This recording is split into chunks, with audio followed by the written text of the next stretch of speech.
हैं हमारे साथ, तो सबको बहुत आदर के साथ राम राम। और पलवल मेरे प्रिय जो ज़िले हैं उनमें से एक इलाका है, तो मैं आप सबको आदर के साथ राम राम करते हुए आपका अभिनंदन भी करती हूँ कि धन्यवाद देती हूँ। सुबह सुबह 10 बजे पत्रकार सब निकल कर के आ जाए, बड़ी बात है।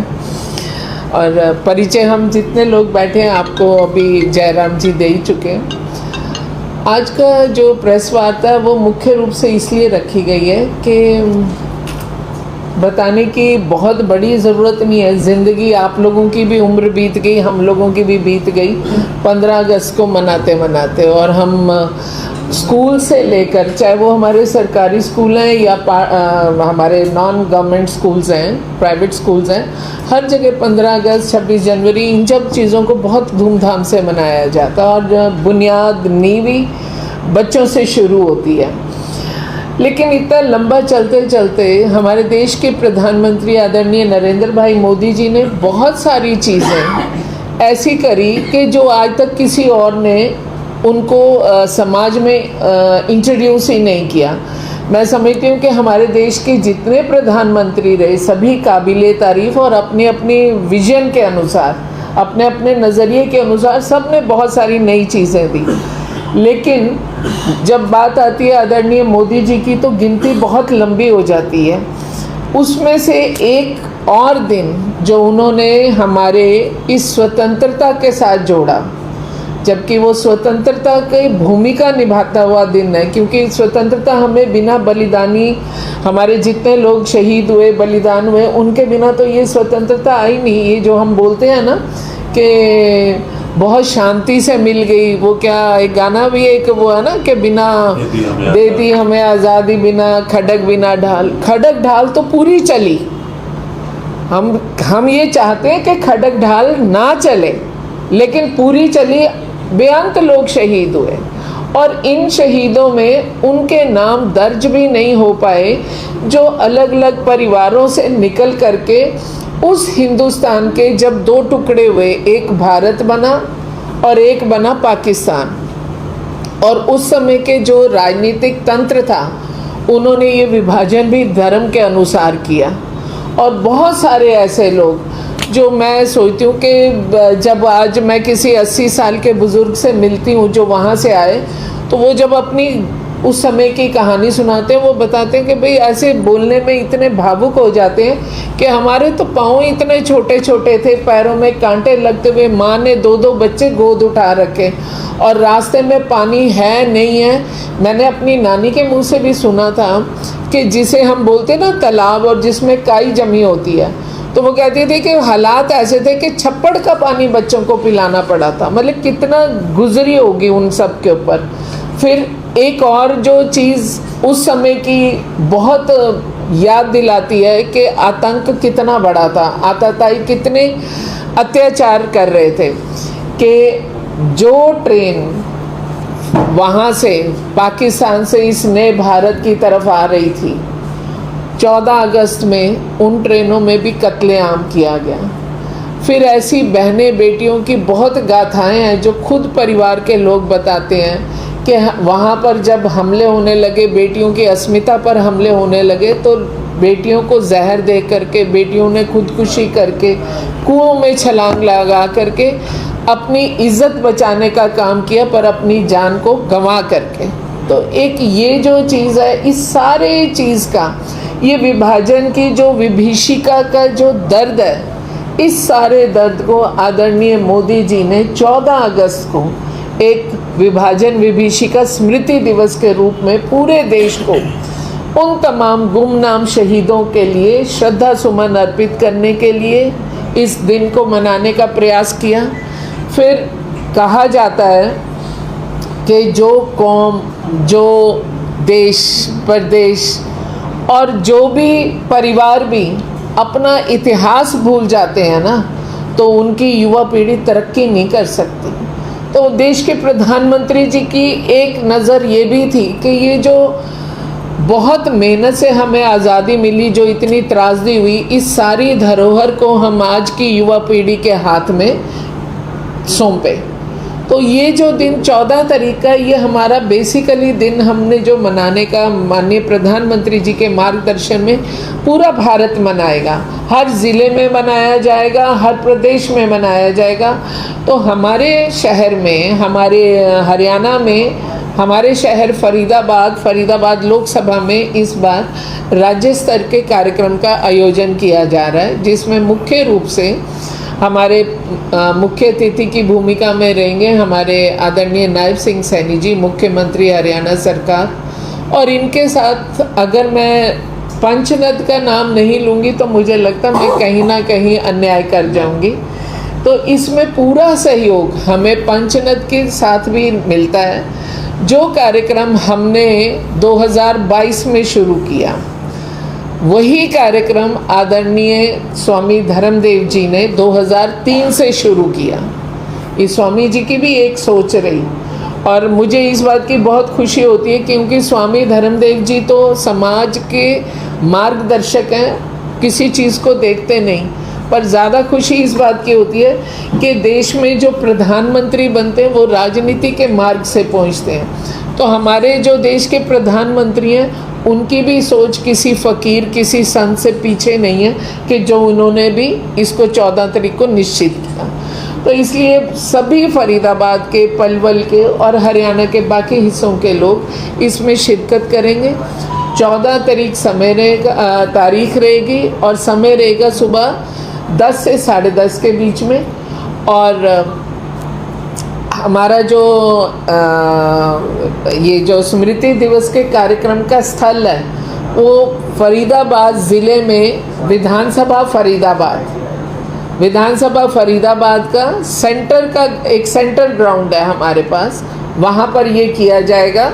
हमारे पास यहाँ से भी, बाकी जगह से भी जो लोग आना चाहेंगे, क्योंकि बुज़ुर्ग भी होंगे, जैसे साधन वो लोग चाहेंगे हम प्रयास करेंगे, हम मिलकर के, क्योंकि एक सामाजिक कार्यक्रम है, हम उसको भी पूरा करने की कोशिश करेंगे। और इसके साथ साथ ये कार्यक्रम तिरंगे के बैनर पर होगा। जब हम तिरंगे की बात करते हैं और जब हम उस विभाजन, विभीषिका को याद करते हैं, तो हम ये नहीं देखते कि वो परिवार भाजपा में शामिल हुए या किसी अन्य राजनीतिक दल में शामिल हुए। वो जो भी शामिल हुए वो भारत की सरोजमी पर आए और भारत के वो मूल निवासी कहलाएंगे अब। तो इसलिए सभी लोग पार्टी और दलगत राजनीति से ऊपर उठ करके इस कार्यक्रम का शिरकत करें। हम सभी लोग सामूहिक रूप से, जहाँ तक आपके माध्यम से आवाज़ जाएगी पलवल में, हम आज का ये बड़े आदरपूर्वक हम निमंत्रण देते हैं। और इन्हीं शब्दों के साथ आप सबका भी मैं बहुत आभार व्यक्त करती हूँ, क्योंकि सुबह सुबह आप लोग यहाँ पहुँचे। धन्यवाद। नहीं, हमने सब कुछ तय किया। सुविधा अनुसार शब्द इसलिए मैंने बोला कि मैं 2 लोगों को जानती हूँ जिनकी उम्र 88 और 93 ईयर्स है।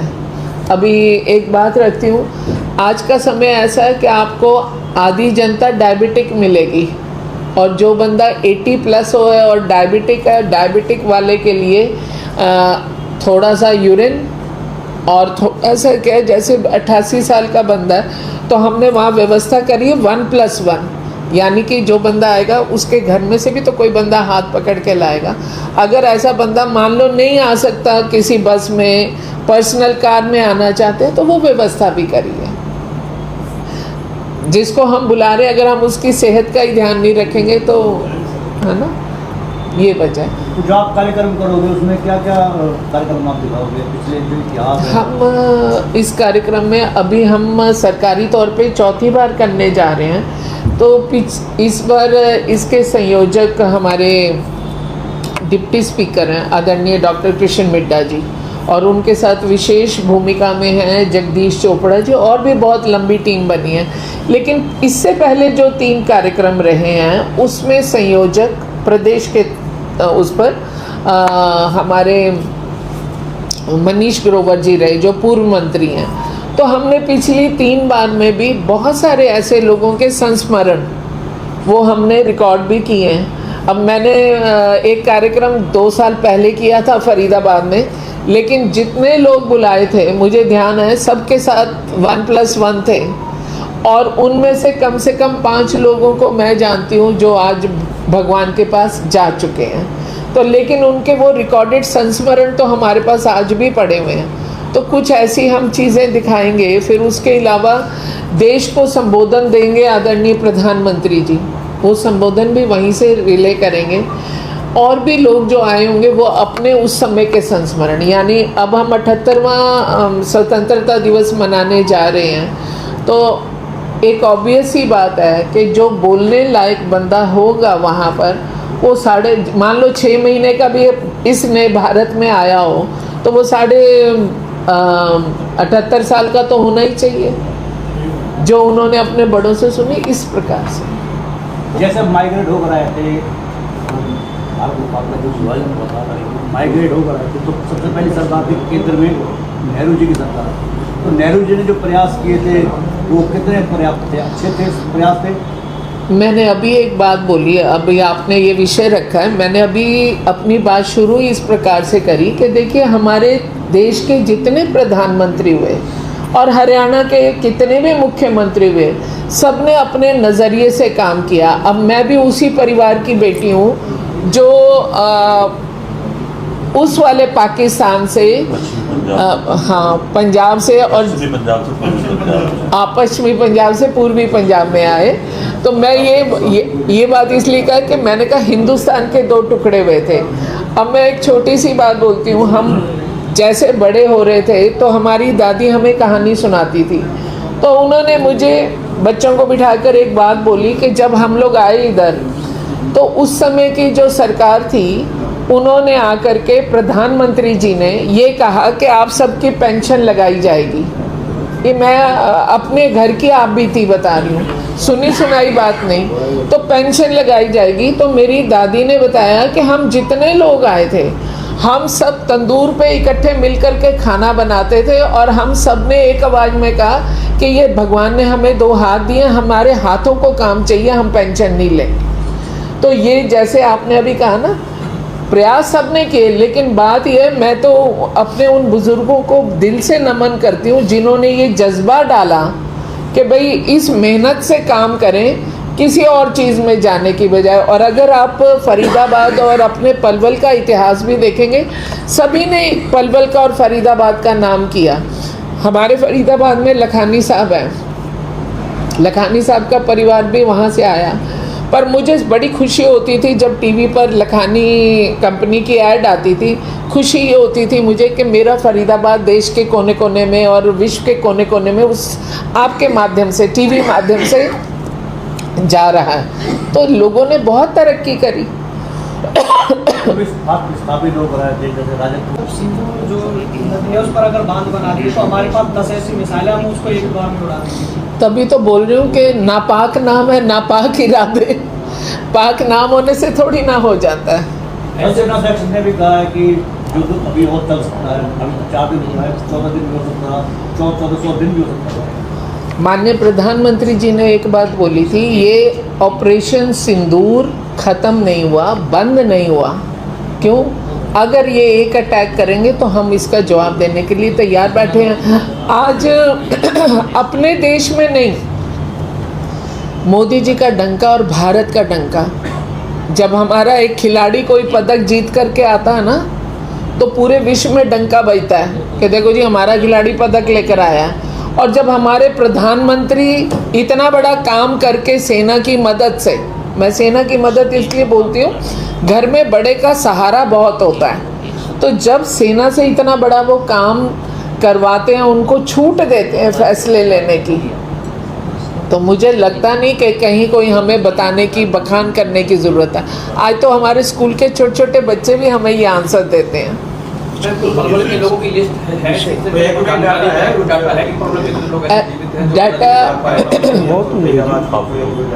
डाटा बहुत लोगों का है हमारे पास, जो हमने 4 साल में ये वर्किंग भी करी है। उससे पहले भी आपको बताती हूँ, जितने लोग आए थे, जैसा मैंने बड़ों से सुना है, मैंने अपने बड़ों से सुना है, जितने लोग आए थे उन लोगों ने आपस में एक दूसरे से कनेक्ट करने की बहुत प्रयास किए और एक दूसरे तक जा कर के अपनी अपनी संस्थाएं बनाई। अगर इनका इतिहास सुनोगे आप लोग जानते भी होंगे बहुत लोगों को कि कई लोगों ने अभी इन दिनों ही बताया कि हस्बैंड एक कैंप में पहुंचा और वाइफ दूसरे ज़िले के कैंप में, कोई 3 महीने बाद मिला, कोई 6 महीने बाद मिला। मतलब वो जो पहले पिक्चर की स्टोरीज नहीं आती थी, कुंभ के मेले में गुम हो गए और फिर बिछड़े मिले। मनीष जी के मम्मी पापा जी एक कैंप अम्बाला में थे और एक पंजाब। ये अभी किसी ने बताया, किसने बताया था? मनीष ग्रोवर। हाँ, मनीष ग्रोवर जी ने अभी बताया कि उनकी मम्मी अम्बाला में थी और पापा करनाल के कैंप में थे और लगभग 3 महीने लग गए उनको मिलने में। मैडम जी, हमारी बुआ जी 1975 में मिली है पटियाला में। अब बताओ 1975 में। ये बहुत बड़ा, और मैं कहती हूँ अगर हम इसको अपने अगर दर्द को आप जिंदा रखते हैं ना, तो आप ये मान लीजिए आप आने वाली पीढ़ी के हर व्यक्ति के अंदर भारत माता की जय का जज्बा डालने का प्रयास करते हैं, और देश सुरक्षित है तो हम सब सुरक्षित हैं।